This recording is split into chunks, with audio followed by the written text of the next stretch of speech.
Think about your favorite memory involving a horse. Even if you're not a rider, you likely have at least one thought that your mind returns to.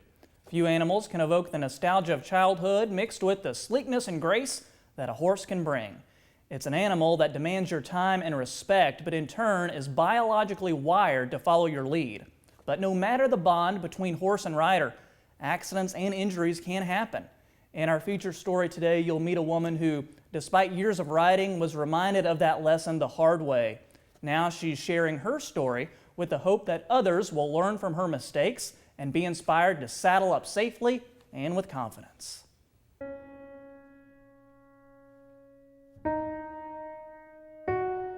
I think people are actually born with the love of horses. There's so much you can learn from them and develop skills of your own, both physically, emotionally, and spiritually through them. It's a feeling like no other.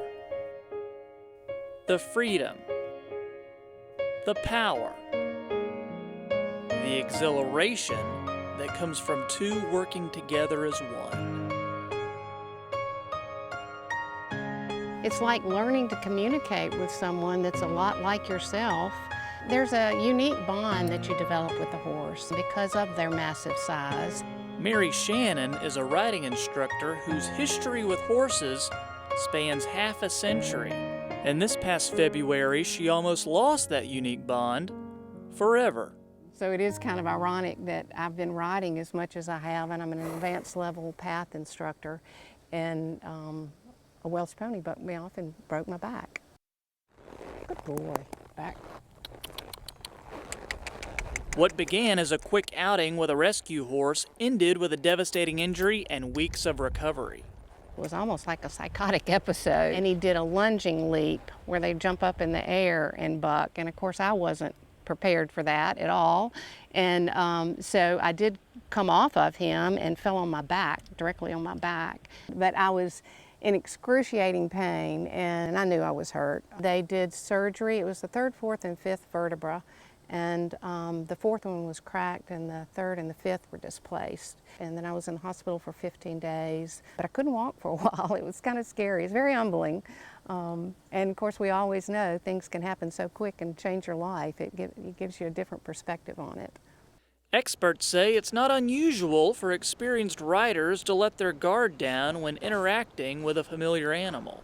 Those are things that are taken for granted, probably more from the quote experienced riders and horse handlers, because they get comfortable around horses and then take those things for granted. For as bad as it was, Mary knows her injuries could have been much worse if not for a helmet. I know without a doubt I would have had a head injury of some sort. There's no way to predict that, you know, what it would have been. But with the impact, you know, I was thrown 10 feet. Yeah, I mean, he threw me up in the air, and it was with a lot of force that he got me off. So I know that my head would have been, you know, injured with the way that I hit on my back.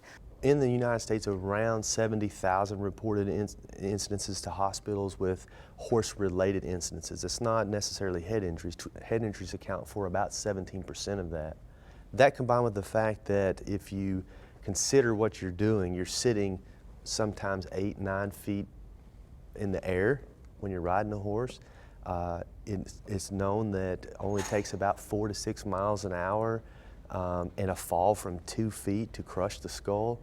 When you exacerbate that with a 9-foot elevation, an animal that can run 40 miles an hour, it's pretty easy to see that the need for safety is pretty important with horses.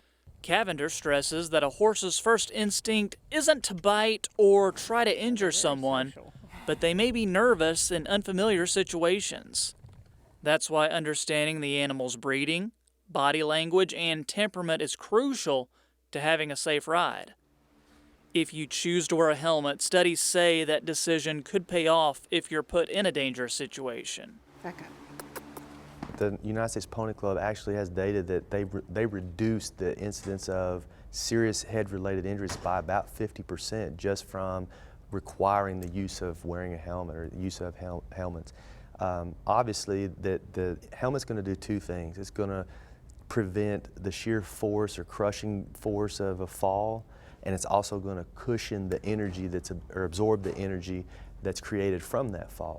For Mary, protecting her head has been a self-imposed requirement for years, dating back to her time as a therapeutic riding instructor. I think it's just like, like I said, it's a seatbelt. It doesn't do a thing for you unless you need it, but when you need it, it's critical.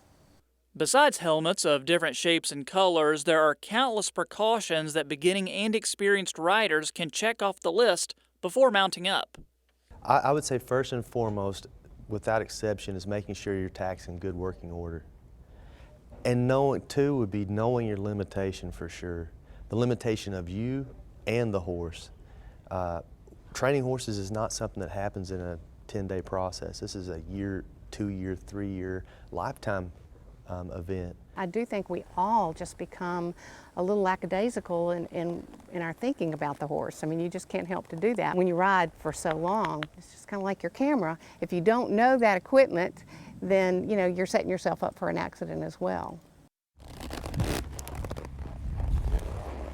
Healed and back in the saddle, Mary is determined to make sure she's prepared for the activity she enjoys and the animal she loves. It's learning about how to interact safely with the horse, and that goes from how you approach them, put a halter on, lead them, turn them out in the pasture, because, in my opinion, most accidents happen because, we're not observing safety things. Horses are not typically mean creatures. They're really not, and they've been, instrumental to the human for years and years with their loyalty and their dedication. All right, so we do want to make it clear that the horse in that story is not the horse that was involved in Mary's accident. She tells me that horse was given to Mississippi State University to be used in a research project. And Dr. Cavender gave you some more tips to watch for in a horse you're thinking about riding. He says that friendly horses have their ears forward and also have a calm, bright expression. And he says a horse that swishes or pins his tail may not be comfortable enough to let you ride. Good tips. So safe riding, everybody. Be safe out there.